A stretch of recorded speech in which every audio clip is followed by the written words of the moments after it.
everybody? Welcome back to the Live with Brandon Blakeney podcast. Of course, I'm your host, Brandon Blakeney, aka Brandon Lee TV, back at it again with another banger, my friends. So kick back, relax, and come take a ride with me. You are now locked into the Live with Brandon Blakeney podcast. Here is your host, Brandon Blakeney. I just want to start off this video by saying I think Juju Watkins is a sensational young woman, a great ambassador for basketball as a whole, a rising star, and an elite player. But I think the media and the narrative surrounding her right now are setting her up to fail.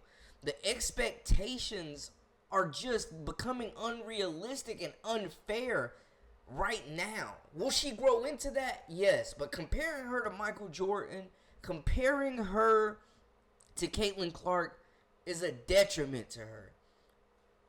And it's just not fair. Women's basketball, to me, is in great shape. What's your biggest prediction of women's basketball in 2025? I got one name, Juju Watkins. Say no more. Yes. Right? Say no more. Of course, I could give you a prediction about how it continues to grow. But I do think what we saw in the last 2 years is you need names to pin it to that have had crossover appeal.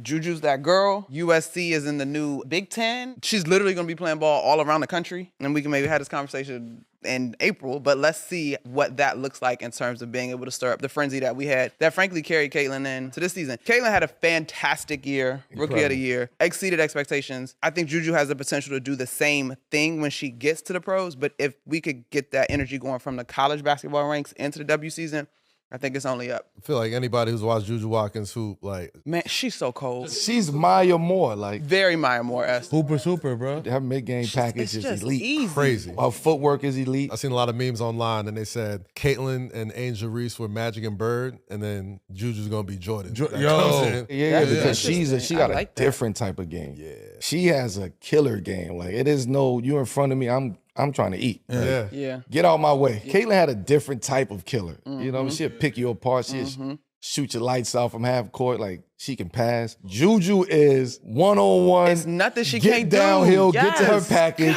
get a Golly. bucket. You getting cooked. She's a bucket getter. Cold. Right. It's funny because we told that line, particularly in the conversations around black women, about, don't be humble. Incredibly humble, but as soon as the lights are on, as soon as you step on the court, bump all that. Like, she killer, to your point. She remind me a lot of you. Like, Yeah, a lot of the mid-range game, the smoothness, the ease in which she got buckets. She does have that. Yeah, Maya Moore is a thing, but just like move set wise, I'm like, that's Carmelo Anthony right there. That's My as far as God, I that's put my it. Stars are out. I'm here with Michael B. Jordan here at your first USC game, right? Describe your experience so far and what brought you out. It's been awesome, welcoming. You know, I think the fans here, the players, you know, they've all been like pretty like warm, you know what I'm saying, as far as welcoming here. I came to support Juju, you know what I mean? I want to see her play at home. Her cousin Tracy's been trying to get me out here for a minute, but schedules never seem to work out. But I love being in this atmosphere and get a chance to see him play. I heard you are a big Juju Watkins fan. What stands out to you about her game? Because she's a killer. You know what I'm saying? She always wants the ball. You know, she's so competitive and she wants to win. You know what I'm saying? So just watching her pick her shots and her spaces on the floor has been awesome to see. And seeing the team kind of like trying to get her incorporated in the game as much as possible because she's our leader. I think Juju definitely has the talent and the shoulders to, you know, to wear the crown, right? She has a chance to do something special this year, the next year, and the year after that. It doesn't all have to happen right now, but the lofty expectations they're putting on her, calling Caitlin Clark and Angel Reese, Larry Bird, and Magic Johnson, and then saying that Juju is going to be Michael Jordan of women's basketball, comparing her to Caitlin Clark, one of the greatest college players of all time, the all-time leading scorer, comparing her to Maya Moore, a player that won championships at every level and is arguably hailed as the greatest female basketball player to touch a rock? How are we putting these expectations on a 19-year-old, 20-year-old kid? She's shown the flashes. She's shown the potential. She definitely deserves to be talked about. Yeah, she's coming off a bad game. Yeah, the inefficiencies were shown against Notre Dame. Yeah, the shot selection is suspect. It should be. She's a sophomore. It'll come. Yeah, the turnovers are bad. They were worse last year, though, just looking at it real quick. Last season, Juju was second in the nation in scoring as a freshman, so it's understandable why there is serious hype and deserves so. But compare her to Michael Jordan is ridiculous, man. But last season, she averaged 27.1 points, 7.3 rebounds, 3.3 assists, 2.3 steals, 1.6 blocks, with a little over 4 turnovers a game.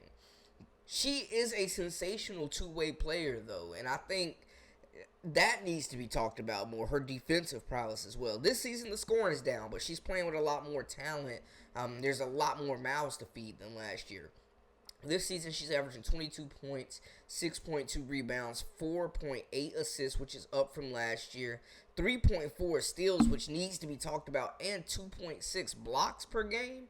That definitely needs to be talked about. Yeah, the shooting percentages and the way that she does be jacking out there, I get why it rubs people the wrong way. But she definitely needs to be taking the most shots on this team. Let's not be naive here. Now, I will say, though, like, the 41.5% field goal percentage, the 17.9% from the three-point line. She's actually shooting a better field goal percentage overall, but 17.9% from the free throw line, 77.1% from the free throw line. Under 20% from the three-point line, man. That is what you... But it's not just her missing, like, open looks. Like, Juju definitely has been forcing the issue, and I feel like that pressure may be affecting her. And how could it not? These expectations where it seemed like against Notre Dame, she was just out there forcing the game, not playing her game, not having fun, not playing young, wild, and free out there, but just forcing shots, selfish shots at times, contested shots. It was a great defensive effort for Sonia Citron, and there's not going to be many defenders that are able to put that type of pressure on Juju, so no need to panic, man. And you look at Caitlin Clark's sophomore year. Comparatively, she averaged 27 points per game.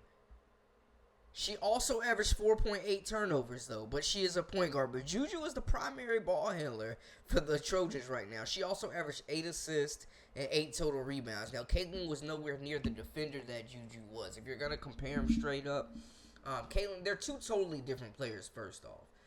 But Caitlin was a once-in-a-lifetime type player in college. Juju, salute to her.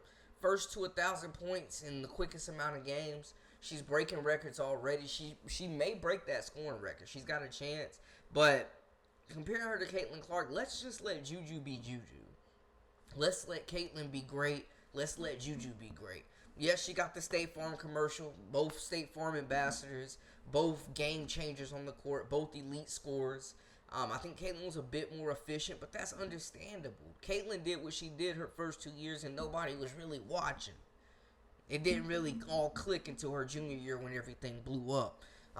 But these are two great players that had success at a very early age and have continued to just blossom. Juju Watkins has been the star of the show pretty much since she picked up a basketball.